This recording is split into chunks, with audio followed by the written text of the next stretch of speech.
le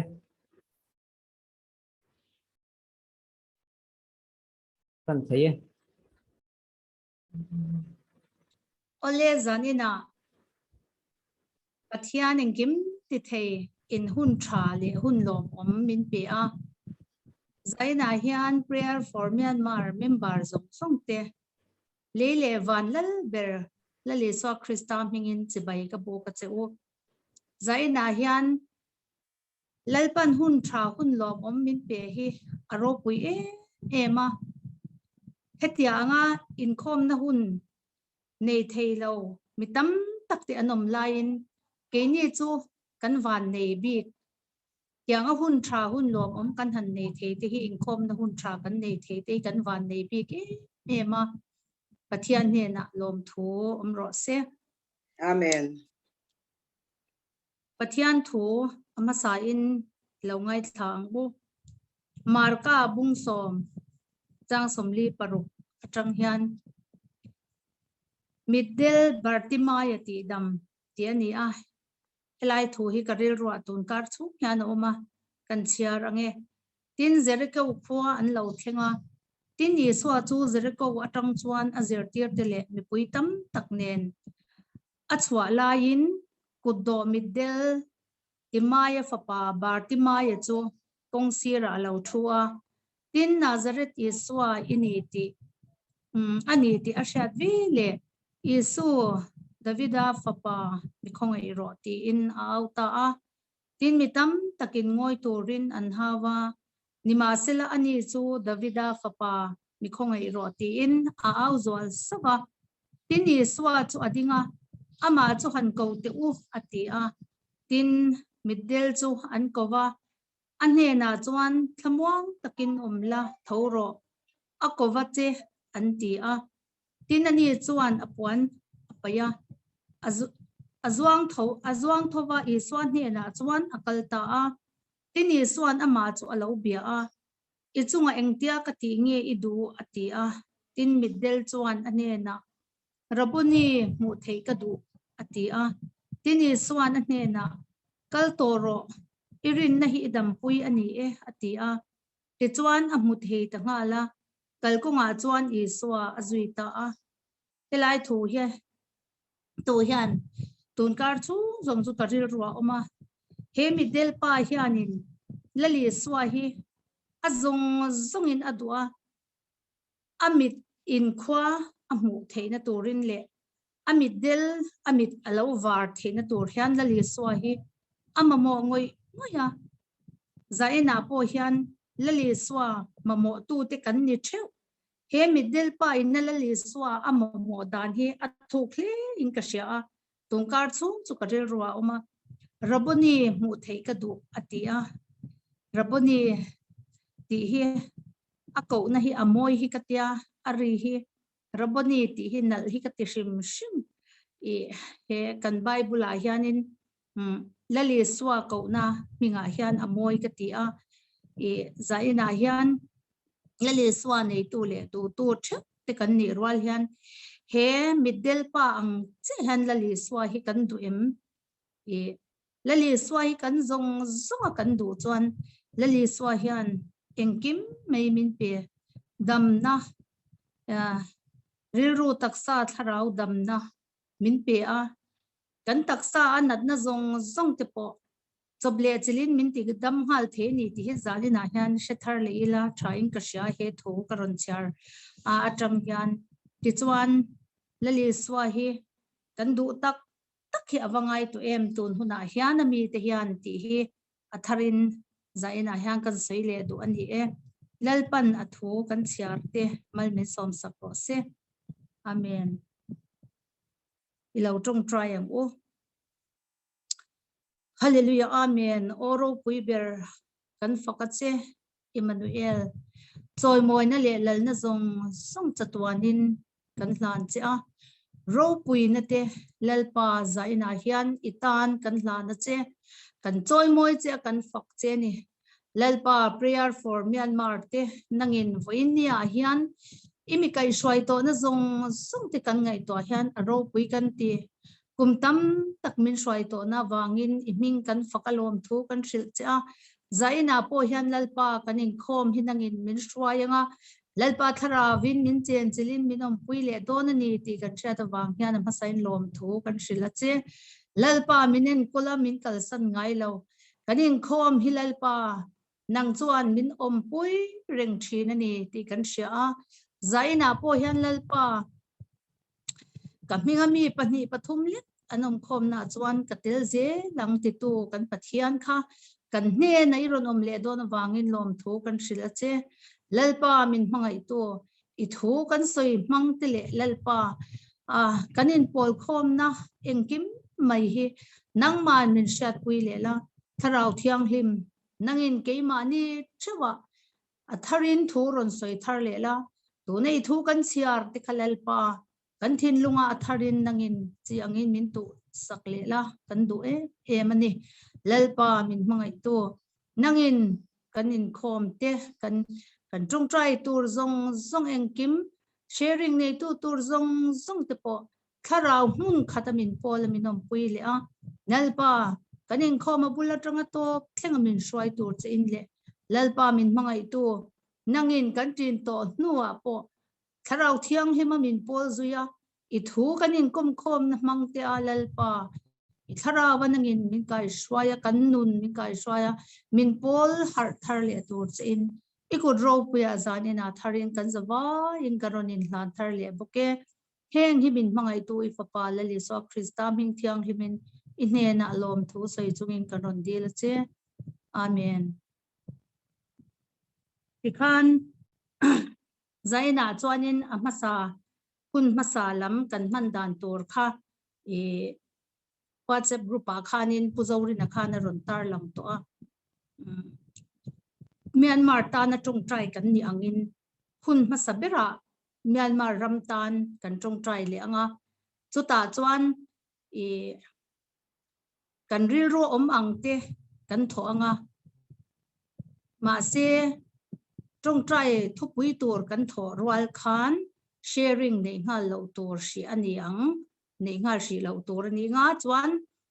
sharing tur kha chu nakina ashanin trung trai zo a e kanin kaule me anga tu na ri chuanin trung trai thupui tur kan tho anga e Myanmar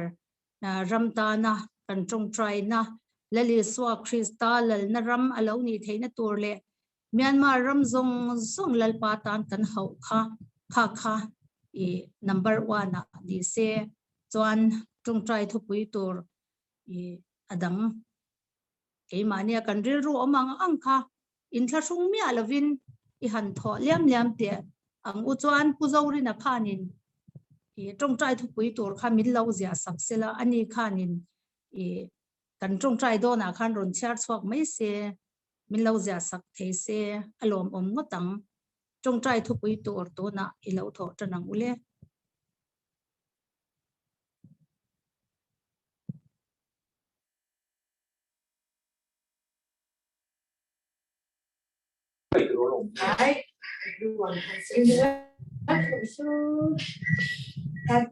Bi chairman Myanmar tan bi chia khami tu na kan share tur he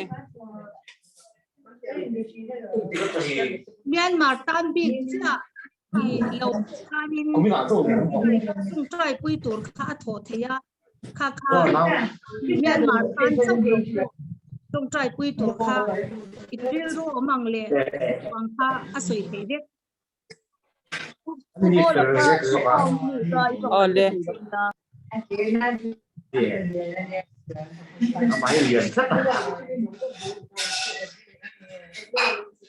cái xong cái quay emคนเรียนรู้สองเดือนไงบ้างอ๋อก็ใช้หม้อเอาเลยจงใจคือปุ๋ยกันรำตาลกระรนรถดูซื่อกันรำมาดิโมคราซีสุนทรีนาอมเลเทได้ดูระจงใจนะคะอะไรนี่แหละเรื่องอ่ะมีดิโมคราซีการหันตีตักไหม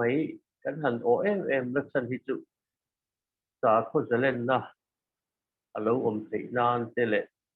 มีคุยเต้นกันจะเล่นนักกันไรแต่กันหมุนติดด้านตีเสกอันนี้ก็ระจู่กันตรงใจจะคุยนี่เซ่ส่วนกันรำตานะอัปปะนีนะคานินที่ดูนเซปเทมเบอร์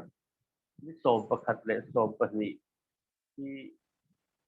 UNO กันที่คานินที่กันรำจุงซังดีที่ไงตัวคานีกันรำไอโออัปปะไลเตที่ผมนะอันนี้ก็ที่ส่วนดูนะ NUG กันที่กันมีผู้สอดคาร์UN ที่เห็นนะผมโดนเนี่ยโดนลงที่จะขากันวิรัวกันเองและเองตัวไหมอันนี้พวกเวลดิโมคราซีรำเรียนครั้งที่เห็นนี่ดูนะมีผู้สอดคาร์ National Unity Government อันที่อันเราเมลเชียร์อันเราผมที่นั้นข้านี่เป็นตรงใจคุยและจุดที่ข้ากันต่อคือกันรำตากันรำบานดิโมคราซีอันเราดินพอที่นั้นเลยสากลจะเล่นนั่นเองคริสต์มิชชั่นจะเล่นแต่ก็รงกันโบเลตที่คือเราก็ว่าเราอยู่ในที่นั้นที่ข้าก็รงกันนี่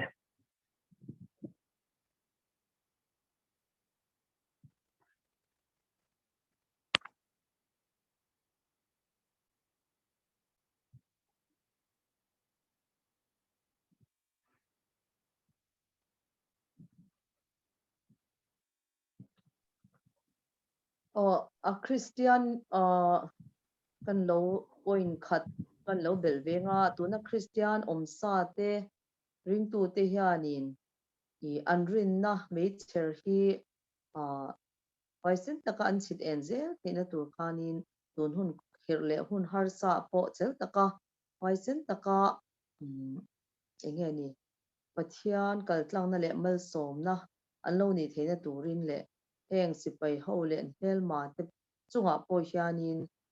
ปัทยานดูดานทินลุงเตอันปุจเจลที่นัตัวคานบิกตะกินริงตูเตตังคานตรงใจละติคากันเถอะวิโรติคานรอนสวยจังโตทว่า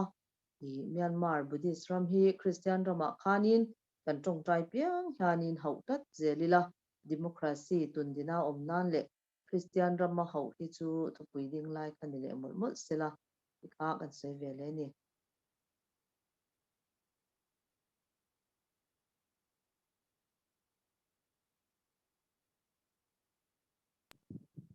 อันทอเซลรูเล่พิมาคูมิเตเฮาเตเดลีลำติค่ะ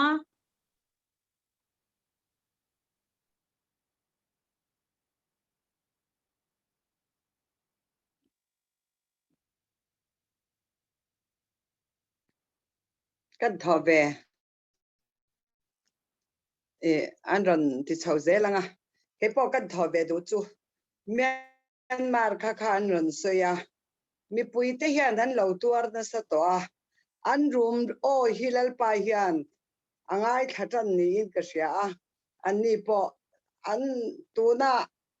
อันจันน่ะแค่เห็ดตะกะดังตะกะอันจันทัดให้นะตัวเรียนปัจจัยนี่นะจักนะอเปกละตาอันโควิดเตอลาวเรชาวบ้าลลิสวมเฮลมุตูเตนอันมานีจักนะริงละว่าปัจจัยจักนะเฮอันรัลดาวฮีอันเนเทนีติเสียอันจันทัดให้นะตัวคานจงใจละติคากรอนทอดัวอปนีน่าจวนให้ยาสมาเฮียนโควิดที่อารอนอมโชเวเวียบะมาเซปะเทียคงไอนาจาระตัวได้ให้อารอนตะเนียมเลตัวอเมรอจูมีปุยตะกันฟิล์มคุระเกมานี่เฮนัดนะละกะวันนี้เทงปะเทียนี่นะมินสวยนะมินเอ็นกลนะกาวฮัตเตียมิเจ้าอบจงสังเตตันเตอาเชเบลาสตาบันมิเจ้าอบจงสังเตติไม่ยังเตลัลปันไว้นะมินแค่กับมินสวยได้ยันลอมทูมินสวยปุยละติข้ากระดทอดัวปฐมนาจวนกันตุปาและจันปุยกะอูฝาปาฝา kum som ni le pakhata ni a ari la cancer lo ve a chu mai po ni lovin ari la cancer aril chu an zai to a chemo ala meka chemo ala meka khan covid avele a covid chu to da hian ZMC a anda nimin pia le te khan lalpan he na kan trong trai na telek pulaya kan pastor UPC pastor in han trong trai ya kata khan dam da chang ta lau maya akho sikte om to lovin he nimin pia changin bo in ni thlengin om lova alo dam chua dam taka he anat na cancer zong zong hi tharau thiang lim hian ati enge mit veka ati re vek theina tur ka min trong trai puila ti karon tho do ani kan thonga hei kan ve han tlang awa a hriat lawang chu kan tho du chu kha kan group khan Myanmar pol khan poisa te khan tho khom do ne kha mi te thin lunga pathian in na tho theina turin group member te thin lunga pathian in na tho theina tu den a zaina in deal taila a train ka sia tin pakhat le chu zofa te gospel ti tulai a heta aizol lamte le mun sang sang rongbol tu ho khan Myanmar pol khan charity kha anei don boka ni som panga tun tha September ni som panga hianin anei dona chu trong trai na khan plan tel bokila a thome chumi pani kan group big le khami te zofa te gospel ina charity program an man tu pol khan in trong trai la thome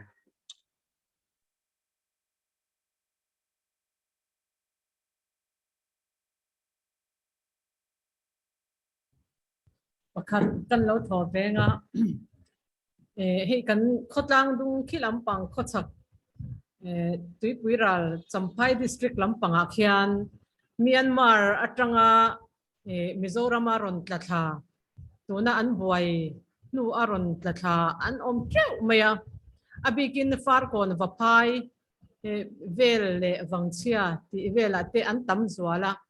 mi zani zathum te an om furmai ni khotina khan tin khilai chevela khian khokhata mi somnga aya niam an om manglo ti thei ania chu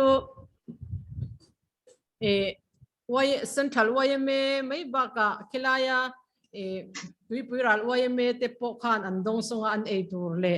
enga moni khon khom khan mun khata hola te an om tira ti khan anon lu belzel boka bu faite a hau tak vea ei tur te khatia angzat ei tur han buat sai reng khachu an hau tak ve ni chu tin thomhno te pon nei lova thomhno ten khon khoma an lo that nem chuanin thingtanga chuan an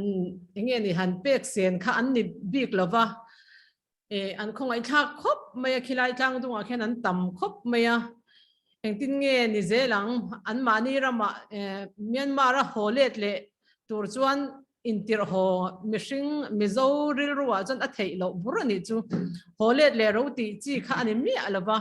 mase han omti reng don khan eile in te lo hau taka tin thomno engkim mei te lo provide ve lo ngai nen ril ru boy ve khop mai khilai tlang dung vel khi pathian puta hlanila hemi ral tlan ron chukha Myanmar atanga Mizoram ron tlan tha ron omti hi pathian kuta hlan tha in ka sia tin a khomi te po an mang anga ti vak ngai na an shabik lova na tho te lo trula enga mo lo trul ve a ngai sakreng kha har sa ve bok ani chu bang chuanin engtin nge in ri rot lak dan ka hrichi alo pathian kuta lanila engtin nge anom zel dan tur ngai tua thiam po har sa ni chu YMetan te po MHP le VC tan te po abuai thak ve na la ya oma trong trai na in pathian ro ni la heng mi lo chuk tha Mizoram ron chuk tha ron ral tlan te hi pathian ina enge monitaka ro rel theina tur le kanram sarkar tenge poina enge motia tran puina emo tin nghe thì khát ya anga kha an lo hu ve theina tur te in kan ri ruat la da nang khan in dil to pila thain ka sia ka u te hi wai me shwai tu ten ne wangin group pa ten han sei ve lem thina ka ri ru lo lo ve de wa Myanmar ta na tong trai ani don khachuanin khang ron ral tlan mang ang mi ina han fin to pa chung te po ni le lo ina han top te kha alo thei big box si lo wa mun khata an han khom chuan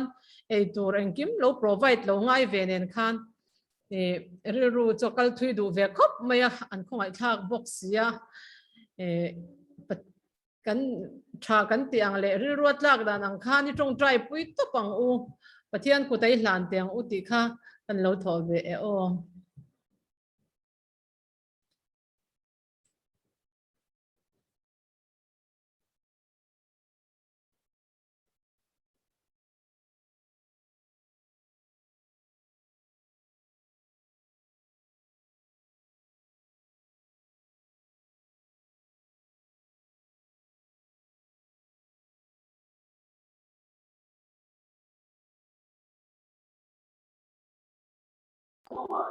anom to lo yang tho oma khu mi khan ron tho do na mukatia ni chim khan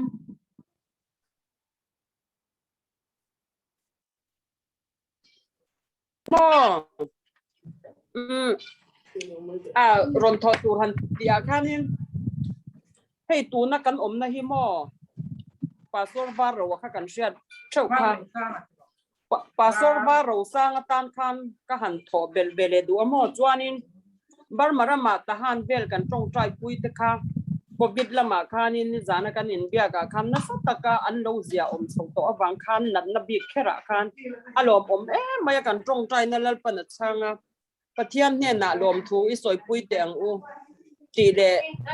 pasor var ro sang ta na ka han tho be ni chu ole ani chuanin ta hana tangin buina pima mi len kanin bia pima mi khanin in tung trai na hianin lo tel hi du mai la karon tel rem chang thei chin lawa lo tel hi ka chak thei lu to ka amai ro chu puzorinan WhatsApp group an huwa aron da le thina heng te kalo en thina ke en non thina kalo hlo pui thei lu to ka aro pui hle me atia tin chu ba ka chuanin zaina in tung trai don chuanin tung trai thu pui tor min lo tho sakla ti in min cha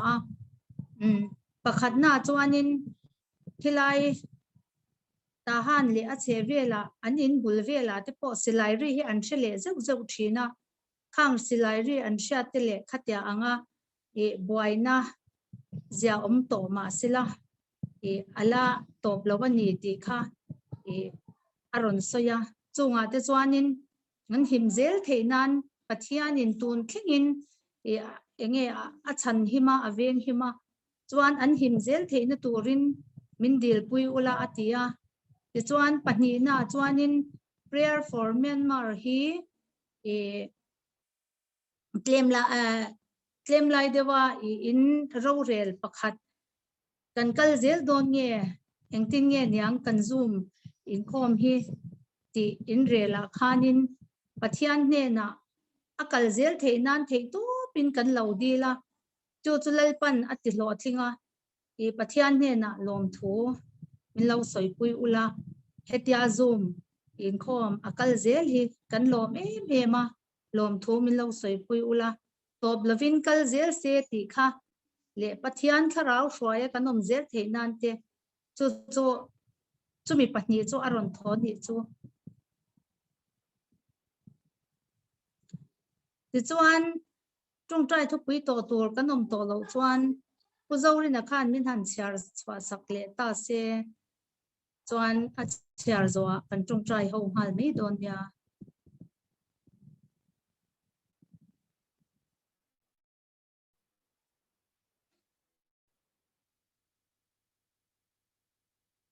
mai kin on lo alo in off ani mo ole tong trai thu pui kan share chu nge pakhat na chuan Myanmar rama democracy mi puiro rel na alo ni ngei theina tur le sa kho zalen na le mi pui right hum him ani theinan kan tong trayanga pani na chuan ni som pakhat atanga ni som pani September UNO ina Myanmar chungchang an ngei tua tur chungchanga democracy ram ani theina turata na an support chuk theina turin zalen ani theina turin kan tong trayanga ten pathum na chuan Christian te Myanmar ommek te Christian te an mei cher an si chun zom zela pathiana huai sen na le rin na po man lo son zel thena turin in ti huai zel turin kan tong trai pidon nia palina chuan Myanmar te antan kandil thina tin COVID-19 ate po ziom lam te an pan zela pathian hum himna ven himna antan kandil sak anga damna te kandil sak don nia tin akai mek te po pathian kuta kan hlan zelanga gauhati ya COVID-19 awangin tiam khur takin ma an la zelan tiam khur tlang le a ta chuan pathian hroina mizo zong zong tena an lo chan theina turin kan tong trai sakanga pathian hum himna an chana lom thu kan soibok don nia so ti rual chuan mizo pui lo te po COVID laka an him thuk theina turin gauhati tan kan tong trai anga tin pioi ron tho tho lar tran puya ufa pa afa kan sarkha kan dil sak anga pathian ti damna kan dil sak anga COVID-19 te alo kaya ahing khalal lal tran puya ania khemo khai me kan boka COVID-19 positive alo ni bok nen pathian ti damna le tharau damna ti sakna kan dil puidon nia Myanmar puala poisa tho tur kan ti kan contribute tu rakha e pathian kuta kan hlan lenga karil ruwa chuan kan seizau lo konga pero ti chuan pekin in omang ti le peka pathian in he ban theilowang ti lai tak he ka du khop maya peka pathian in he ban theilowang kan pek chuan kan pung zel don ti na ani chuwang chuan tran kan langa hemi tan kan tung tai don nia chuan khariti zofa tena an nei tur Myanmar pola an nei tur kha pathian kuta thanem ngai takin lotling takan nei theinan kan tung trai puidon nia tin tui puiral thi ta vaphai lam dung tlang khutlang dung lam tan kan tung trai puyanga khitilai khi Burma ram nge border ania chuwang chuan ron tol thla mizo na thak te ron tol thlan tam em ma chuwang chuan YMA te ko thanang te VC ang te in chi sang changin ma an la thei to pin an ele in tur te le an chen na in tur te le anin lua tur te engkim mayan lo ruam han puya an ha em maya chu ta chuan YMA ko than VCP te potlang throi tu te tan le akhotual mi te tan po pathian om puina kan dil sakanga ril ruat lak danangin COVID-19 lakaten lo hima tin heng mi puilo tol thla te po ina pathian chan him na hum him na le ei in tureng kim mei chen in te an lo nei theina turin kan dil sak don nia tin pastor da ro sang tan khan kan tung trai pui le anga kan tung trai pui to thin kha pathian kuta kan hlan le anga damna kan dil sak le anga tahan COVID-19 alo ziom chozel ni a hriat ania pathian hena lom thu kan soyanga chu mi rual chuan pathian ti damna hum himna tahan mi tan le awi takin kan ring tu te mizo te tan po thanem ngai te kan dil don nia tin tahana indona boina tuna hena la top lova pathian ompuina kan ring tu zong zong te tan ring tu te tan Christian te tan te ang pathiana an hoi senzel thina tu le pathian hum himna te kan dil sakanga lom thu pathian ma kan soibok don ani tin Zoom kal tlanga rongbol na tuna hian akal chhomeka he Zoom rongbol na hi committee ya kan ngai tu angkhan kal zel tura kan du na te hetlama roning khom thelo te panan lo hre zela YouTube mangten pathian in apol zel boka pathian in alom thu sei chungin he Zoom mi tuang taka akal thena turin pathian mal somna lolan chua zela taksa tharau dam na mi tenan lo chan zela tuang taka kal chho zel thena turin le pathian min hroi to na hian lom thu kan seidon nia khang te khani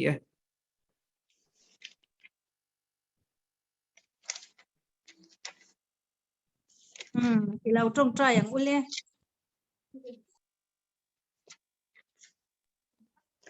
mani mai kha du le kan hong vek mai don dia olel pa chungnung per kan pakle che a pathian ong le engkim ti thei ini a i khongai nate iro puzia te lalpa leilung isiam lai khan lalpa khobel bishing isiama lalpa idu ang takakom nel turin isiama lima sela lalpa bishing ke chuan nang madam hoi login lalpa thil thalo dia bol sadana laman hoya chu awang chuan lalpa kan pathian e khobel hi lalpa kan pathian lali chu krista kan da ron ti atul khata ani lali chu krista bangin ke ni zo song chen dam kan long nita hallelujah amen lalpa iro poesia ye takin mo tirsel tu na yan lalpa kan pathian e khobel ni do darap sa takal sang ate lalpa indo darap sa takin khobel ni apag ka o lalpa kan pathian tu na yan yan marta kan ron saka o tu na yan lalpa kan pathian sipai le sibilan indawadi lalpa kan pathian lalpa ini chuan kenan en chuan ai kan lamulo ma se lalpa irel dan chu apel bel be ka chapel be kofi a tu na yan lalpa kan pathian ni ma kwai awang an su se song nang nam chu de wa para dian ni ma ni lang hiata lalpa ni kai tu tuna pa chung ber kan pathian ro lalpa la yan lalpa mi kai tu yan na rong na tu rel lalpa rong mani a yuen ma lo kong wi Era nun taksual pa kai na karon lalpa min kai tu lalpa lalpa Velmitin lalpa nangin ina to ai no ran Rosu lalpa chu miti ay chun ng mami Siya na hipoy May po yung lalpa kan patyan niyan ma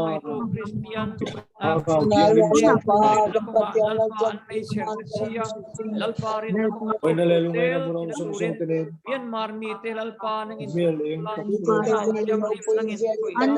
siya ang taksual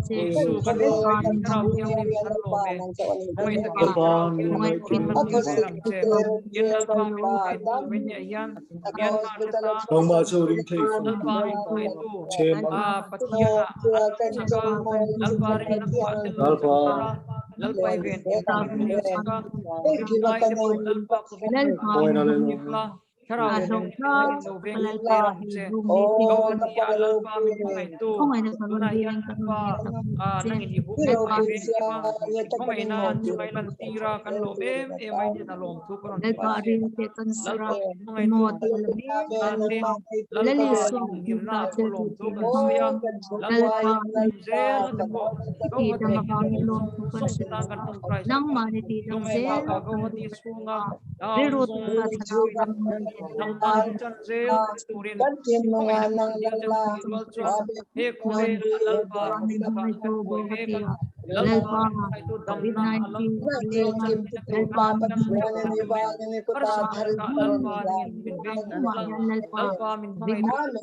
Hallelujah, amen. Lalpa.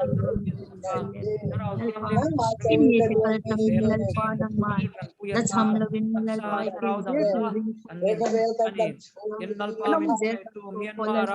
lalpa. khwa anti boy khwa tu Myanmar mangai ta kan lalpa Myanmar Amen kala puisa hallelujah otura lalpa tuna kan pasta Amen local things lalpa nel pan refugee mangai tu lalpa itu lalpa chung try pi tu lalpa min mga itu nang man khoi lalpa Jukang suan lalpa man Eski bakanın timpatian nung kanpatian nung lalpa itu lalpa kan yan Hallelujah kan patya kan moy yang mata super Dong ha tha kuna te lalpa nang Hallelujah man mai ta pa kerti lalpa no mi ti Myanmar kuala lalpa program COVID 19 kuina supaya nakaroon ngin sa je bukani na bang lalpa ay lalpa tangdung bibir mal tangdung Very Myanmar Burma Sudan Iran ipuito Oh, tunong dar. olal pa min mga ito oyem Masya kanta chalo to re. somla lalpa min ito ang man itaraw tiyang nimo lalpa karon to tazong Ikulokan ni. Hallelujah, amen. paro with lalpa min ito ikal sa tinuturin Nung darakan patyan lalpa min mga ano mo nang pela patang palatun Kobela yan lalpa nang lutututan surkar lam ko lalpa Kanti balsa Karaw ito tiyang yung ni man lain ko hindi lalpa lalpa nang mataan sa tan le lalpa law dong sum kanuna no nga po lalpa jani na hiyan dam na karon ngin sa karaw tiyang nim tilti thai na raw puidaran pong suakla dam na ko kalaw jan Hallelujah, amen. atan ko karon ngin sa ka kinatho nangin naulan tir delang se in lalpa min mga ito tangana indo na buhay na top hello tan ko kan try sa ka lalpa min mga ito mi puite nangin karaw tiyang nim nangin ila bay pa po tele lalpa mi puite na lato Myanmar nangin usoy la nung sakturin sang na yun ng pila sak ani lalpa puro sang pano mapoy po na yan ay treatment na lamay ka ni tam alam kam suwala duro na kan kan sa kane ang pidig law le fellow na teatharin zoom kaltangin YouTube pa oh idulo zong kan YouTube kaltangin media lalpa lalpa Hindi lang olal pa suwaling tup na kapo din kumangsabi Wai niya yang lalpa tempat siang suala nga lang sila suala ka po nangin mula engki baka engki paksiyan nung huli nakaatakin yung siya sa tira min ang puila engki baka patiyan nung patiyan nung belta kini siya hilal pa ni kinadatarin yung siya tirchin bukan sila tirti diglaw lekan pellaw nate lalpa mani lam kanin suatlin na rengkan na ilaw Lali so Krista banga chandam kanni nate lali so Krista banga van khwale tuing ni theina kanan nei te olalpa ine na lom thu kan shil ase voini ayan lalpa Myanmar pray for Myanmar member te bun san sada tayan zuma kanin koma nangin lalpa kanin abula traga top thangin kanin kom nangin minin kom puila tharau thiang ni min nangin thurun saila sharing tour te pomite kan sabay itana lalpa kan lo pui cheu thena turin mani chopolim takaminam tirto kan patian nong nangin malminon som sakang che zong zong zu thole so Christabing kan dile amen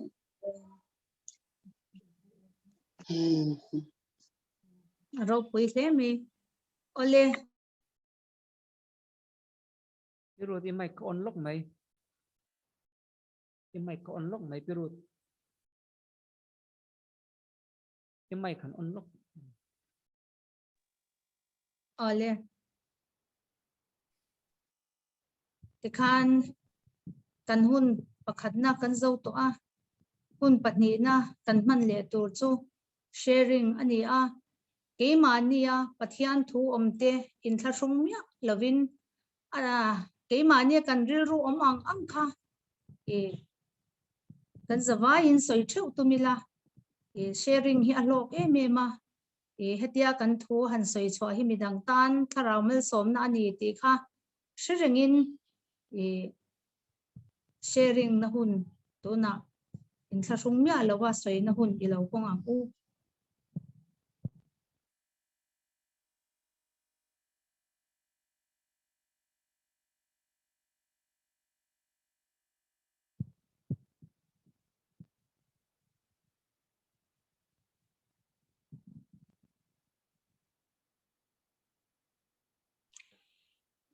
Kan soi mas sabar mai nge hey tun lai chu karil ruwa hianin tun lai han ti hloi la ro ti ko te bung som ni le pasari rom kho a po la te sin tu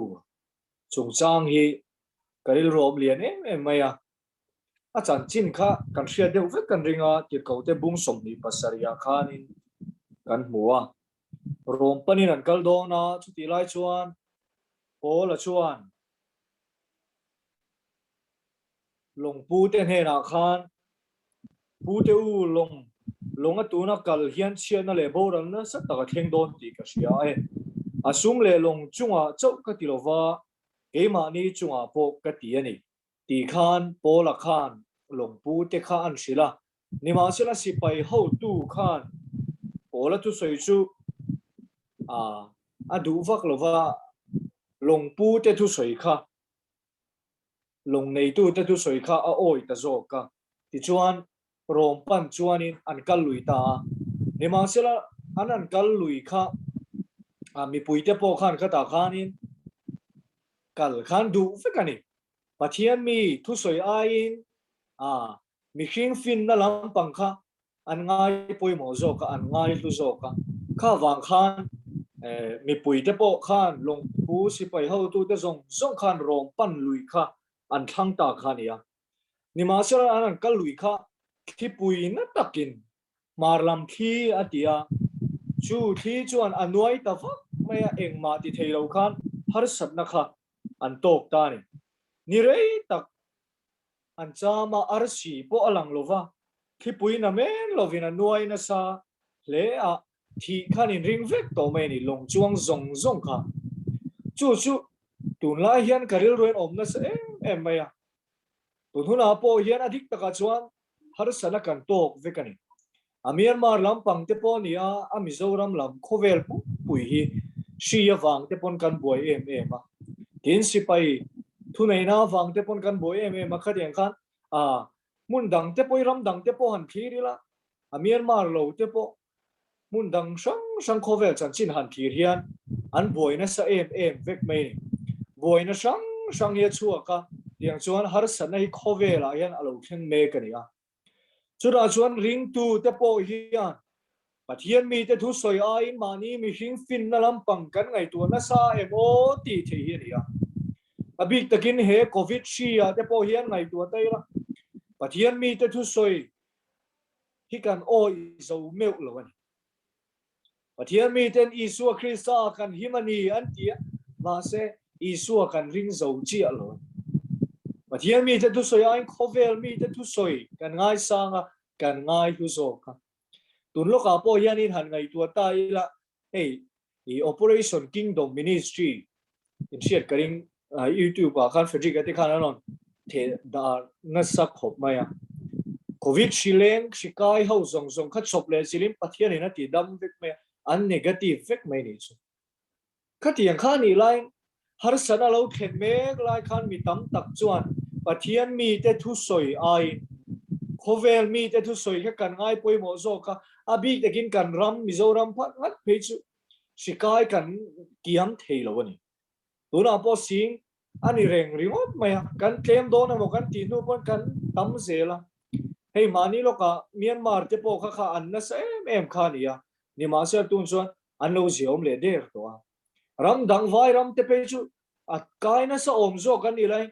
an kai claim zo tat maya ma san vua that wang ani pe chu ka ring chong lo enge moni hi chu Mizoram ai jam pathian hian thil ti dan pi khi chu nei ka thina Mizo te a han ti la Mizoram Kerala in soi tai la Mizo te a hian pathian hian in min thang hi chuan ka thin a chiang tel tel thin ka ri har sana kan to te po hian Mizo te hi pathian hian min thang em a chang chen thil tu hian min thang em ani ti a lo lang chiang thin ka ria chu ra chuan Israel fa te ren te po khani kanin an na lai kha oma ni somli kal tur kha kum somli an kal phani kanan ram lu tur khan khatiang deuh khan pathian thu kan ngai poi mo lo wang hian hun rei tak kan har sana to hian kan hel pha thin ani ring tu te hi chu chu ra tak chuan ani ke ni po tu nu lai hun khir hun har sa meeting mai hian kan tok veka chu meeting mai kan to mek na chuan adik taka chuan pathian mi te pathian thu dong te ain khovel mi thiam te ngai dan khovel mi te in herrem anga in herrem khovel mi te in buat sai anga in buat sai ve kha kan tum thata kan buai ni heta po hian ani pola ne na khan pathian thu lo kheng renga pola ne na pathian thu lo kheng chu rom khop pan hian ikal ri lo wangu ti kha pathian thu lo kheng chu nia nima sela pathian mi pola thu soi ai long pu te thu soi kha an ngai poi mo zo khochin shemi alo ani long pu te kha chang tia calories ve top tho kha ni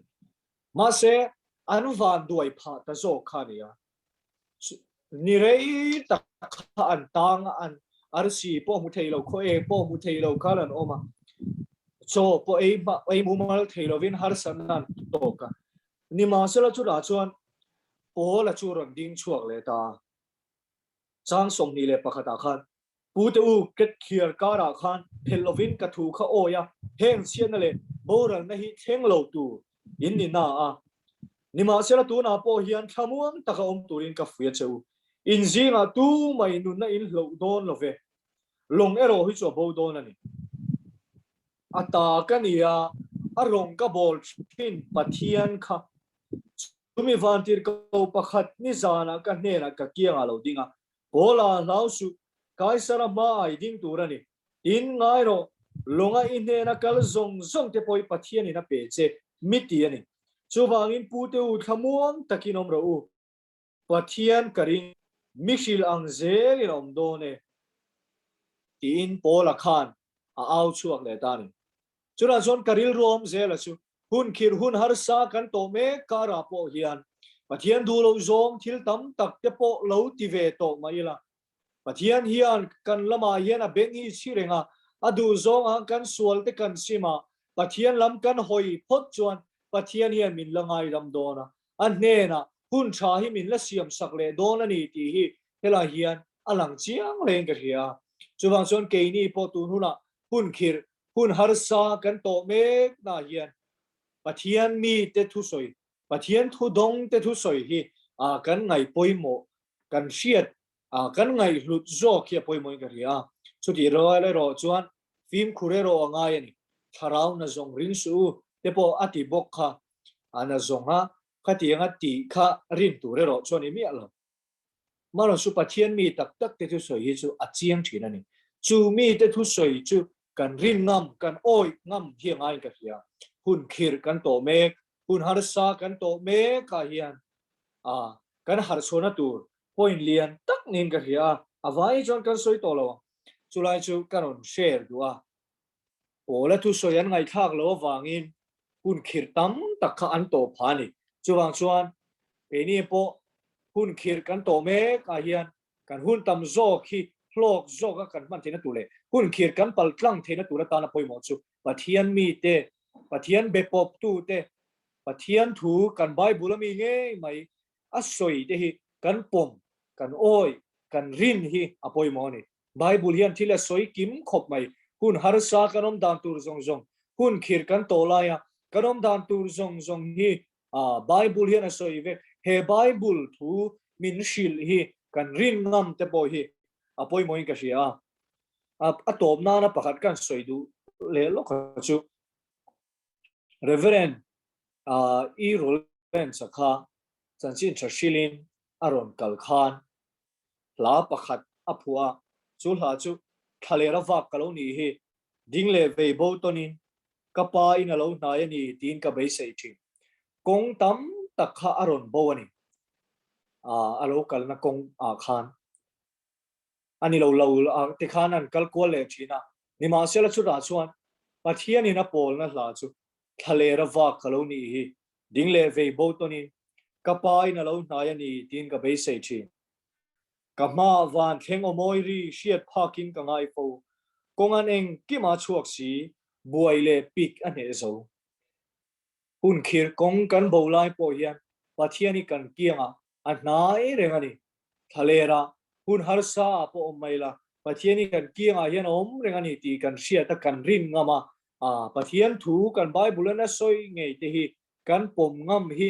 หุ่นเล่อินกับเฮียหุ่นขีร์กันโตเมกากันนูนาเตปอนี่กันชุ่มกว่าเตปอบวยนะเตฮาริสันเตปอโลเลยเข่งจีนังจุงซงอาจวนเองปัทยันทุยนะสวยเองปัทยันทุยมินเสียตีกันไงตัวกันไงป่วยโมเดวฮีจูละนี่ตีข้ากันเราเชร์ดูอันนี้กันเนี่ยแต่ม่วงเดียวนี่มั้งตังกัดเมียกันทุสวยปอตังafia lutuk bena afia lutukตกไม่รอเซ่ตลอดไหมสวยเวลของริงตุนนะเฮียนที่ไปหมดเด็กมาฮิอมเวะเฮ้ยกันคัวตะปอยเฮียตีไม่ละนี่มินละมาเตขดกลางปุ่งหัวปินเราโซนันมีจะดีรัวลุกถอกันคละเฮ้ยที่ก็ไงตัวถ้าเรามีเต้นตุนขึ้นนะสายเรามันก็เพื่อก็โฉจังตัวชูเลสจานะถ้าเรามีเต้นลัลปาฟักเนี่ยลัลปาวางเฟชูก็ขลายเตอันฟักติขันชูนะเตจานะเตจงใจนั่นเนี่ยตุนอะไรมังเราอันนี้เบระเฮ้ยเตียงเตหิกันขุดตันเห็นมินเวงตัวเห็นกันสิไปเตงเกจกันง่ายไหมอะมาเสจู่ลัลปันหุนะเห็นมังไม่ยัดตีเห็นเฮ้ยจริงที่เรต้าสิละจุดตีนี้เห็นมินฟรีจะไปหลุไม่เห็นกระดิ่งตัวสินะเดี๋ยวเห็นตำลึกตัวนี้ตัวนะเห็นsecond contact itu first contact itu bukan tong mana masih kan kuajan yang ang free han lut em tu recon han lut em tu ngai dawa masih tak hiji tam tu kan ni cuman cun wini hian kan ral veng tu kan ngai tam tak kan ram apa hin biro pui tam tak hin lo tak ting kan tak thin ni cuman cun wini hian kan zafa hian lalpa hian chuan tur dik tak lalpa kan chuan ngai ni ria khu vel thil si chung chang a chun kan hli lui to khu vel thim ne so hli lui to ma se tiang hi tha rawa kan lo chon sia pakhat nom lo wa chu wan chon lalpan tur hun a hian kan safa hin ke ma nia kan long chuan khu vel thil tam tak kan lo chuan pe to le ta bo tum ning ka hli na chon kan rama po ni kuma khan kan khmi thenga pu be na nu thi nang khan kan ram chuan huna anan nu beri kan khar mai ka ti fiam ma ko kai kan khar deuh chu ang ti mai ang dan chuan step danga chuan ka ting khan ania ma se kan ram a chuan lalpan thil tu mani kan ram ai hen na bang yen chu ma chuan ram dang te ka te khin chi kan ni hello kan ram a hen lalpan tu mani ama bel tat tu le ama nge tu thil nu ta nge tu hen bin ruat ning ka chuan chuan tu na hian he si hi kan trong trai na sa ma se lalpan re ma ti lo yang lalpa thu se ti ka ra soi lo ka ni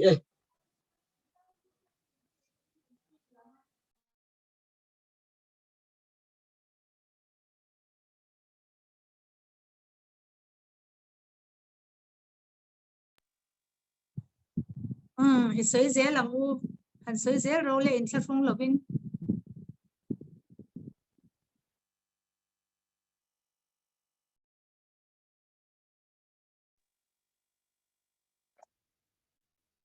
kan sai vega voi nia Myanmar pray for Myanmar hemi member te pathianin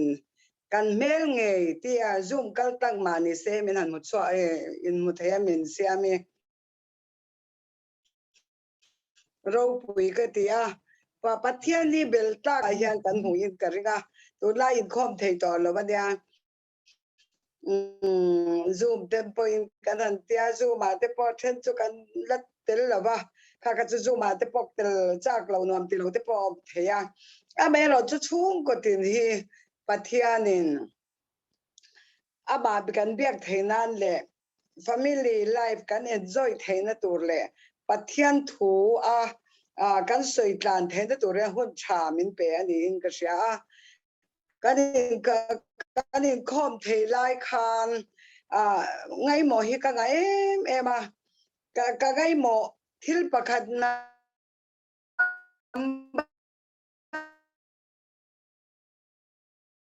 notisa kan poimo biak ki da khan kan kaldo na kan ngai poimo masak ber chu in cheina ni pakhat na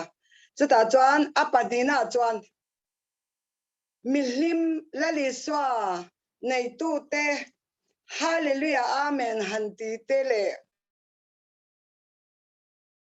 lam ho kha minen dan kha aron dang deu riau maya kha abang hian ke chu ka ti maya lalpal vai khadi chu bin ron sonung betu tak biak thai da tur hian vai khatana nai chu ron soi sela ka hanti tak em kan pulpita te po hian setada te po hi angam to nin ka sia kan biak ida po hian setada hian mun hi alwa to nin ka sia te khan nei covid te ron leng ta covid te ron om nu hian mitam tak at kian na lam lir kan soya that na la ba chuan om dun ngai lo mi pa leng reng mai te fa te leng reng mai te fa te chuak reng mai te no pui te op gai lo mi pa te po khan op gai ta pui ka tia kharigot po ka bizora ma po yang kan sot pui zo yan he shirap thak takhian khovela mun nasa takin khwar ma se ni chena purina ron soyang khan he shirap thak takhian mun hi akhwar tak lali swaming an lamen ram huayan tlan se thina dia lali swa krista kanawa kan pathian nong hi kan au tlat chuan keimani a hian chewa hian damna alo omani ti kha aron soya khan feri ka te rong bolna po khan kan pu ani ta cho de lai som ni pali sang so banga te hi kan thiaranga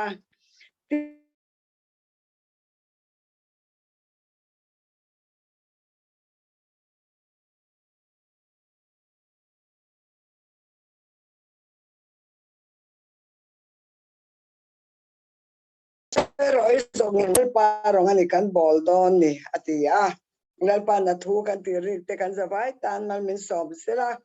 voi ni a hian he thu hiro pui ka tia pat lalpa rong bol hi lalpa rong bol tu te lalpa rong bol hi a rong bol tu te po a rong bol helaya manin thewa tanga adu zong lalpa lo au ngoi tu te alo nar lo zia hi ataka satu ka de hian ka sia ke po kan pa an thia khatia min thi san hu kha chuan ka fa te le khan la zira a then pe chu hostela no yenga mazat la sen nga ya dia pakhat pe chu la ron zir zo to khatia khan kan no ma shom takin kan pa a thia ruang chunga lalpa nang ma chau pi ka belang chenga katianga changlangin ka van tlang chebin thasu ka fa te ben en kol pui ro katia chu gauhatia kanan chhota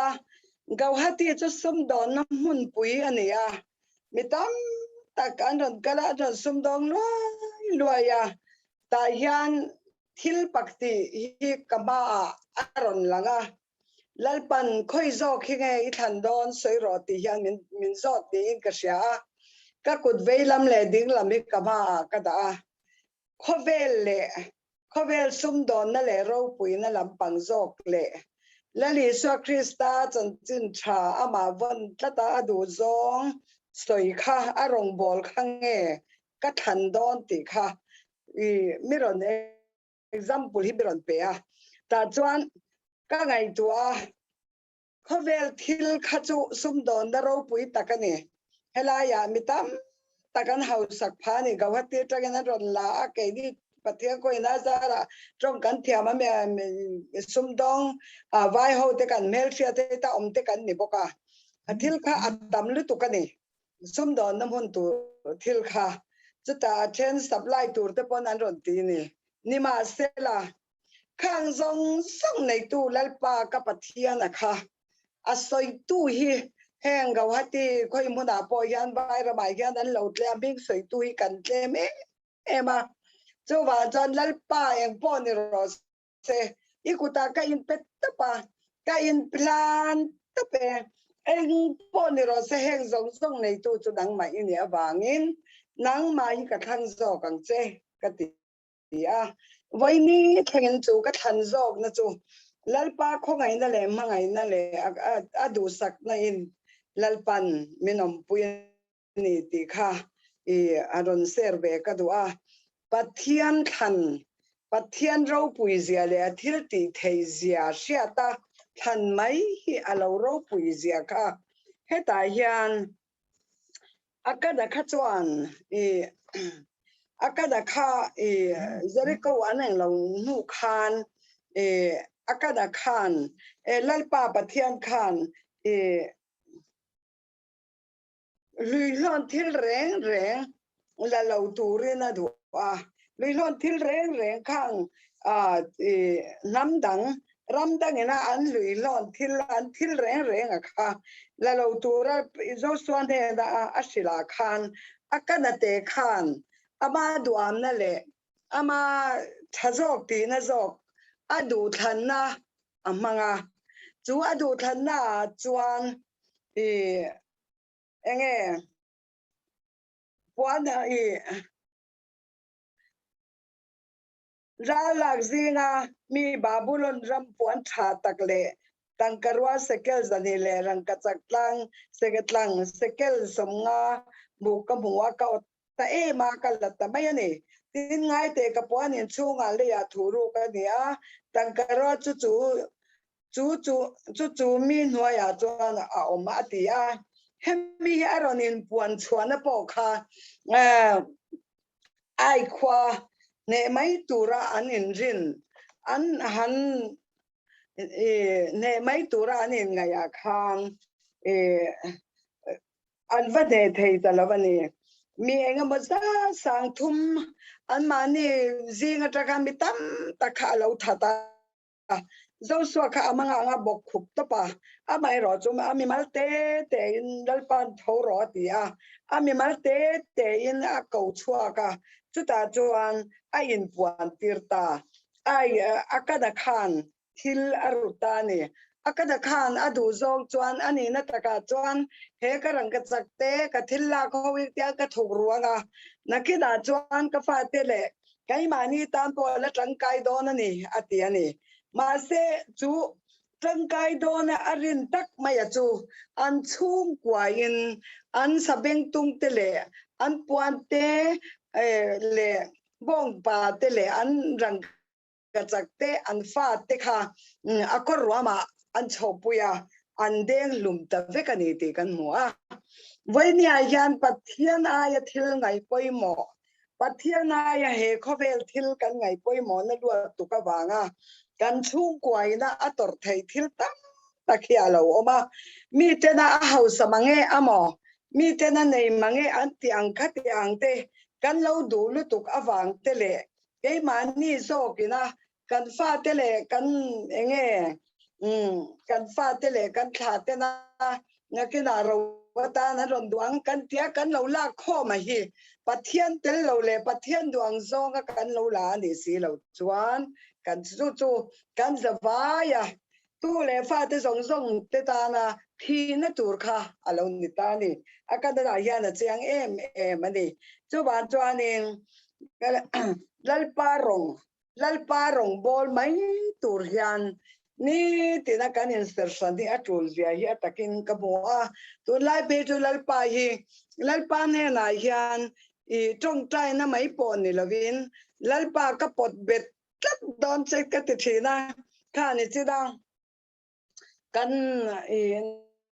ก็อูฟ้าป่าแล้วจนปุยค่ะกันสระก็เตียงเงินรอนนี้ไม่รอจู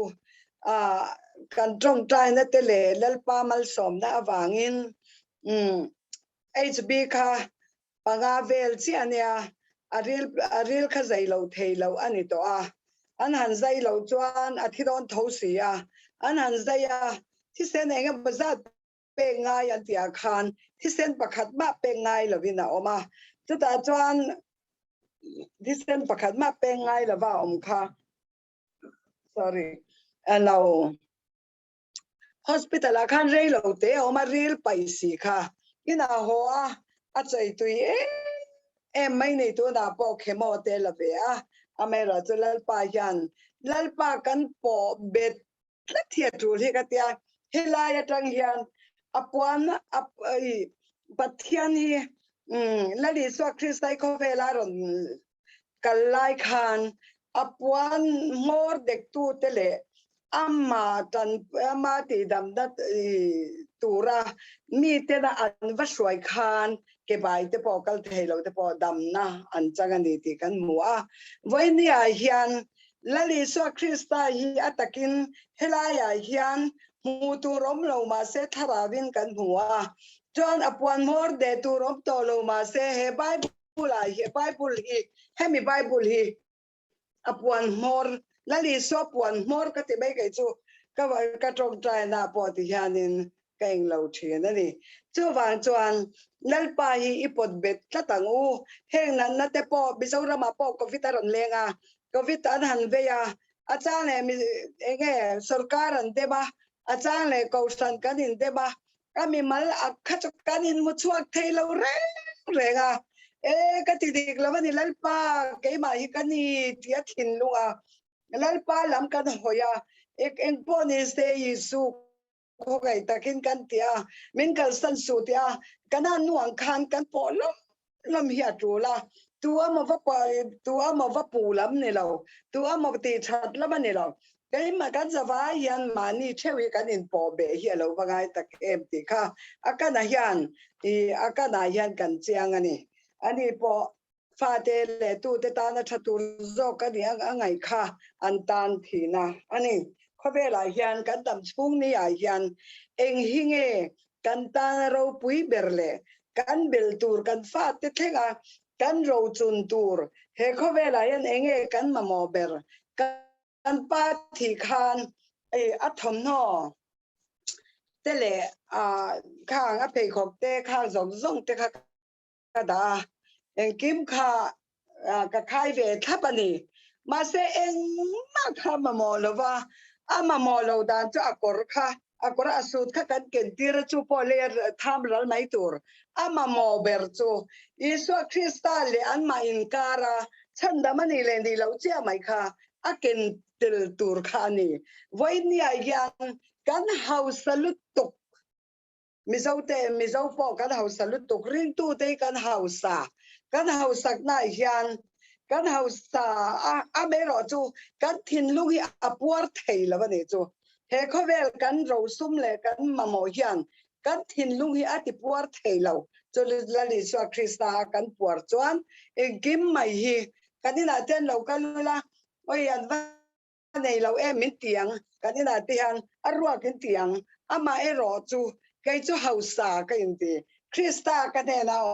ชัตบายันจูบาจันซิงกัทบาลัลปามินวัปตาเมเว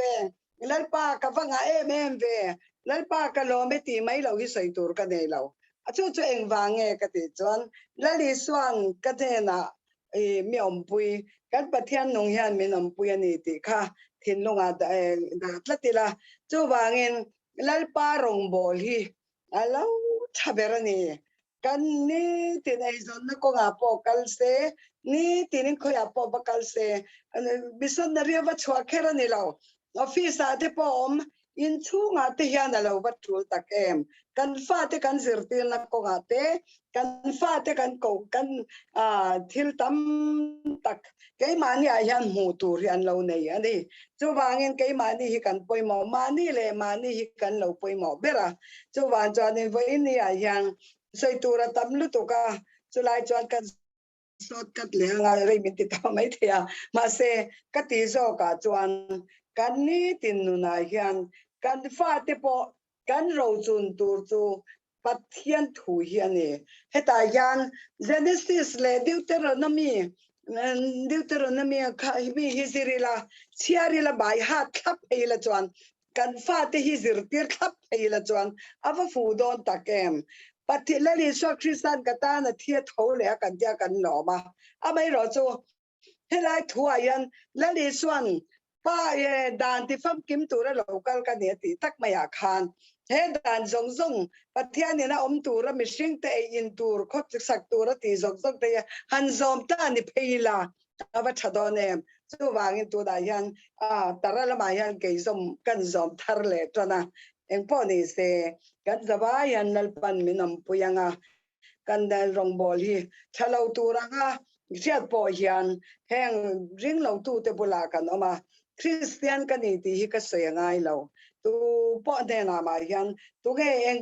ko san ngai ni ti po mi so ngai lo kanun kha ka poi mo amone kanun a hian mangai na po va soi thi me la mi ka pangai si lo chuan eng ma om lo min shevek chuta kanun zia tang hian min lo thir the ani chu wa cho kanun te ram da nga phe chuan poi mo me ma Mizoram po chu tiang bokin chu wangin lalparong ke roi lalparong kan bol ke le ka chung te ro zongin lalparong ani kan bol don ni ti hi kan chang von tat hi ka doa chu ban chuan in khovel ei zon na ko nga engma ka lo engage lawa sum le pai te po khoya ma ya ka lo invest lawa o lalpai me ba han anh em mang ngày tắc em hẹn dòng phát đại chan em mà hi cả buổi lâu hi lần ba phần hi mình lâu mang ngày tắc em cái tia lom thu cái sợi chuyện này kan chung qua po lần pan mal bin so ma tiang bốc in nang ni chung cái tin po lần pan mal so chiu chiu se la in mà mòn zo na in tan ni ang in lâu em về chiu turin karon nghe mal som na karon pe ve cheu ani hi kalo me karon saita kha kan zawai tan athate omane channel pan kan zawai tan man min som sakro se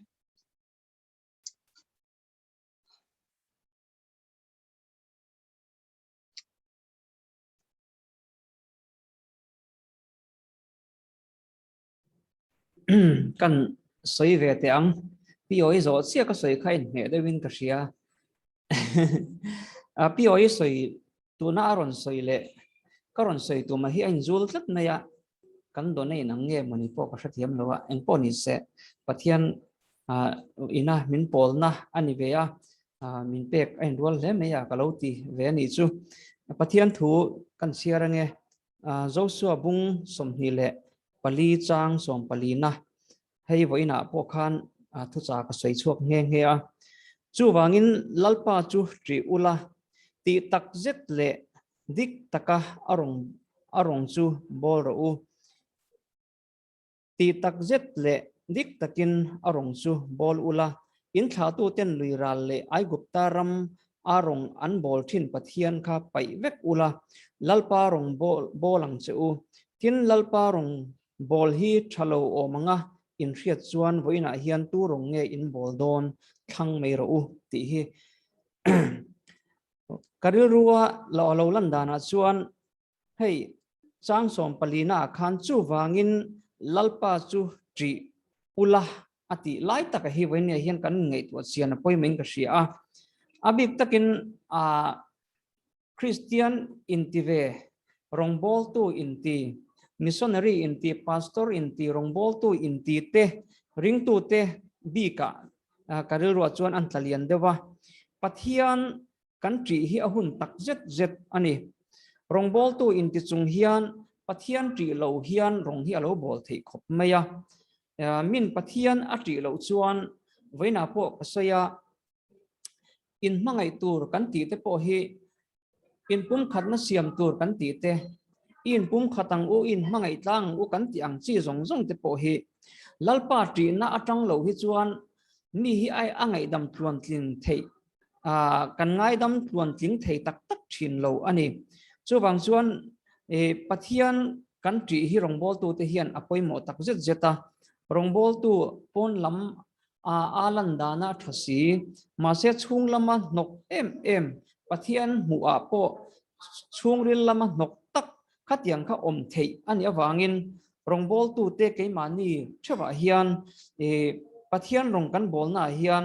ama kan tri tak kem ti hi venia hian in chu thi apoi mo in ka ria achang chon ke po pathian ka tri lo chang te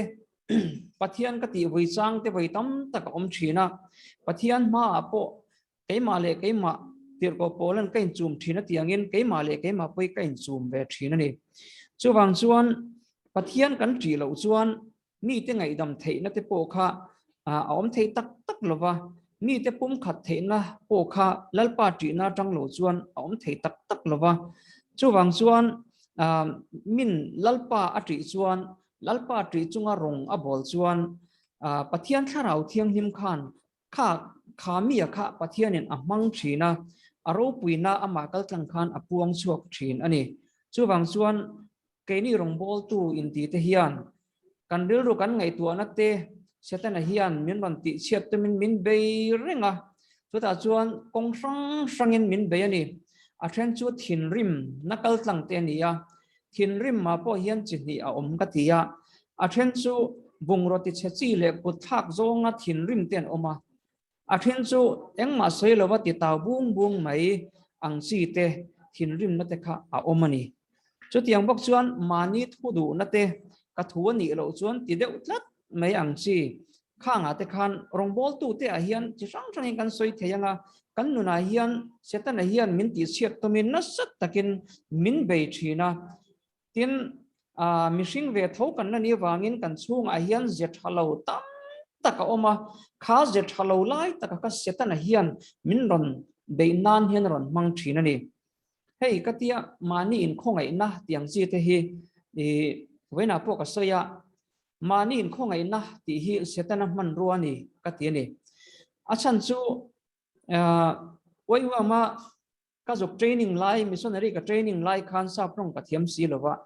sa pho bula omte ka classmate batchmate bula omte wa tong ve te ka kain thung e ma ka zak tlatani chu ta chuan chapona ti kan han zira chu chapona chu eng mani si lo tong po thiam si lo